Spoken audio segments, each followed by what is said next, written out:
Hai teman-teman, selamat datang kembali di saluran informasi desain perangkat keras. Hari ini saya akan memberitahu Anda semua pengaturan DPA di Oppo Find X9 Pro Anda. Dan tidak, saya tidak sedang membicarakan sensitivitas mouse. Kita sedang membicarakan tampilan layarnya. Dan pertama-tama, kita perlu masuk ke pengaturan dan menggulir ke bawah hingga ke sistem dan pembaruan. Nah, sekarang kita harus memetuk. Di mana itu? Itu adalah, itu tidak terjadi di sini. Itu ada di tentang perangkat, dan di sini, di tentang perangkat, Anda harus mengetuk versi build atau versi di sini dan di sini.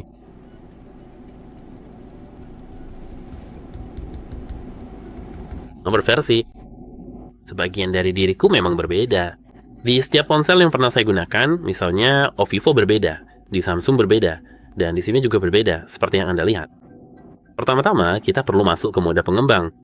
Dengan mengetuk nomor versi di sini, di beberapa ponsel lain itu disebut nomor build, dan di sini atau di ponsel lain itu disebut versi perangkat lunak. Tapi petunjuknya adalah kita harus melakukannya di bawah pengaturan pengembang, seperti yang bisa Anda lihat di sini. Nah, jika kita adalah pengembang, kita harus mengetuk sistem dan pembaruan, lalu masuk ke opsi pengembang. Ada di sebelah sini. Ya. Jaringan, audio HD, input gambar. Gambar ada di sini, dan sekarang di dalam gambar kita harus mengetuk lebar terkecil. Ketuk, dan sekarang di sini.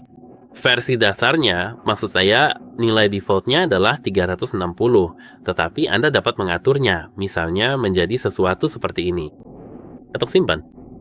Dan sekarang, seperti yang Anda lihat, sepertinya kita tidak bisa melihat semuanya dengan jelas. Jadi, izinkan saya mengembalikannya ke pengaturan default.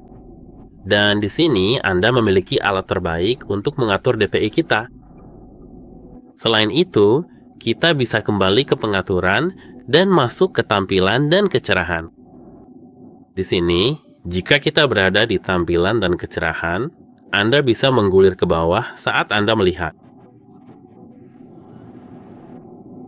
Biarkan saya mengaturnya Tefagar. Dan di sini kita memiliki sesuatu yang disebut font. Dan seperti yang Anda lihat, di sini kita punya ukuran font. Yang default adalah yang ini. Dan yang default adalah yang ini. Kita perlu mengatur preset. Ketuk terapkan. Dan sebenarnya itu saja untuk video kali ini. Ini adalah satu-satunya pengaturan yang tersedia di ponsel ini. Itu aja. Semoga bermanfaat dan semoga harimu menyenangkan. Sampai jumpa.